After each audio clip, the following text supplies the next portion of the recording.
Hey guys, so as the holidays are approaching, I thought I would give you a few tips on how to stay on track.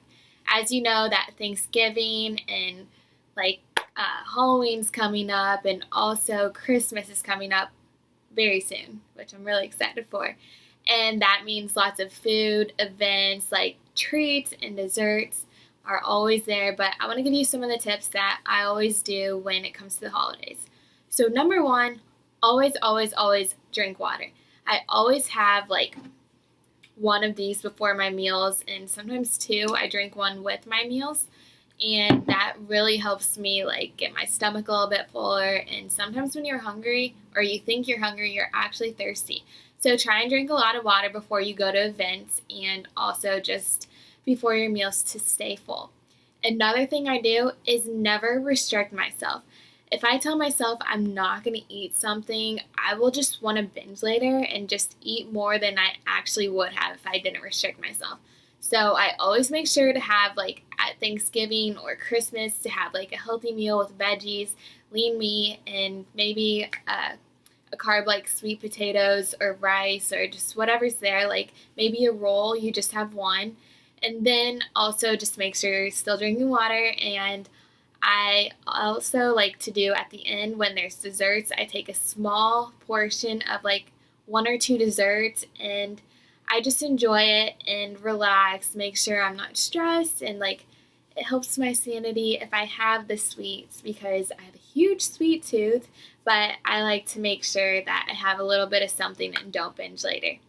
Also, one of the best desserts is pumpkin pie. You can do like freshless, have less carbs, and also just like small little treats like chocolate covered pretzels are also my favorite thing to do, or like the puppy chow, like the peanut butter Chex Mix sort of thing. That's really good to snack on, just not too indulgent, but it definitely covers your sweet tooth.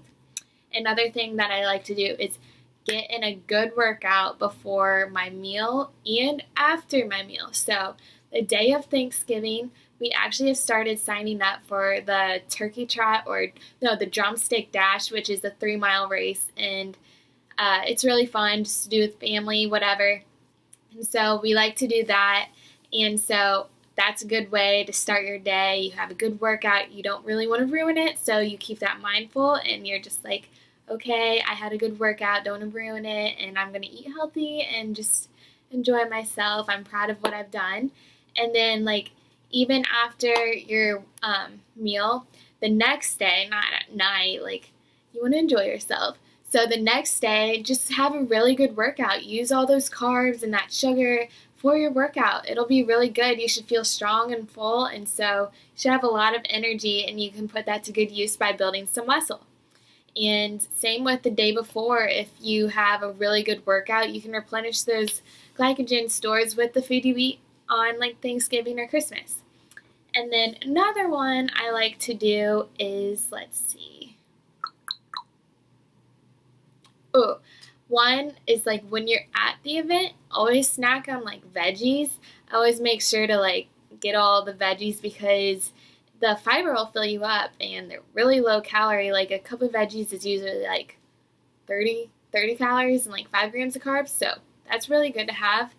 Another thing that you may need to be mindful of is during the holidays, drinking's kind of heavy for some people, or they just like drink normally to enjoy themselves or at events.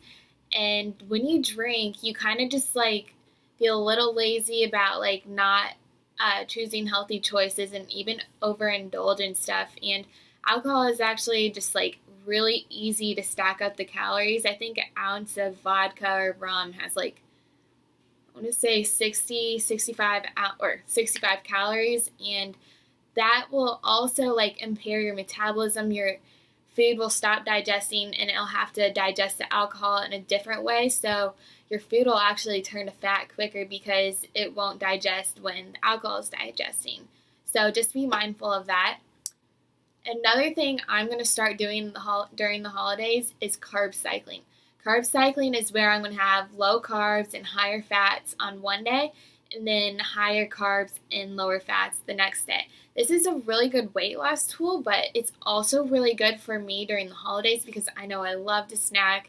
I'm a huge like snacker on pretzels and like little treats, just random stuff. And I know that if I want to do that, if I have like lower carb, just snack on veggies and have veggies with all my meals instead of like starchy carbs on one day, and then the next day I'll have like carbs with all my meals, that'll really help out. And it's been a really helpful tool for a lot of people who want to lose weight. If you want to check out Heidi Powell's blog, that's what I've been looking at a lot. And also I have Chris Powell's Carb Cycle book, which taught me how to do that. And I'm really excited to do that this year because I know I'll be able to enjoy myself more while also pushing through my workouts and having energy on high carb days.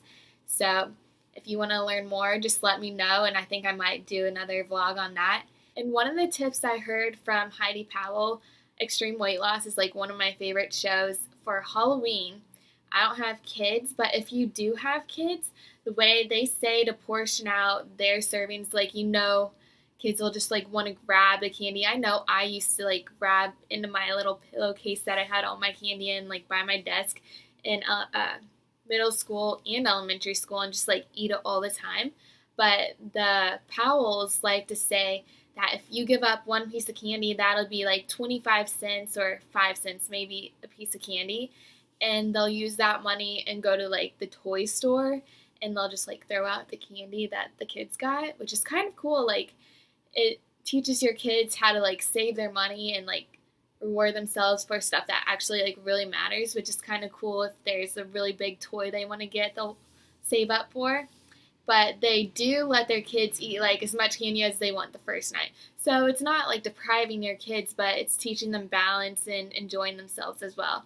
A couple food tips would include darker meat has higher fat and white meat is lower, so you might want to choose the white meat if that will help your goals for lower calories.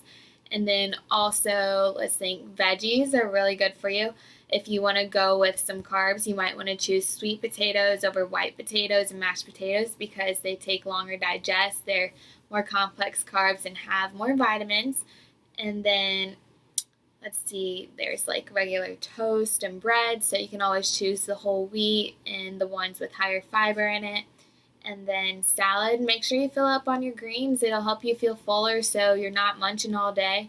And you can also use smaller plates. I know I'm a huge fan of like small plates and like small utensils, and that will help you, or it'll just make the illusion of like having a fuller plate, and also you'll eat it slower because you want to savor it more. I know I'm a huge savoring fan, and I always like to make sure I enjoy my food. So make sure you're taking a little bit of time talking with people, letting that food digest, and seeing if you're actually still hungry or you're just like just wanting more food because it's there. But remember, there's leftovers. Leftovers are awesome, so you can have them the next week or have some soup with your turkey and just enjoy yourself. Don't overdo it. Just remember to stay in moderation, or remember to have your foods in moderation and try to fill up with the veggies, and you'll do fine. All of these tips, and it'll help you keep your health goals on track.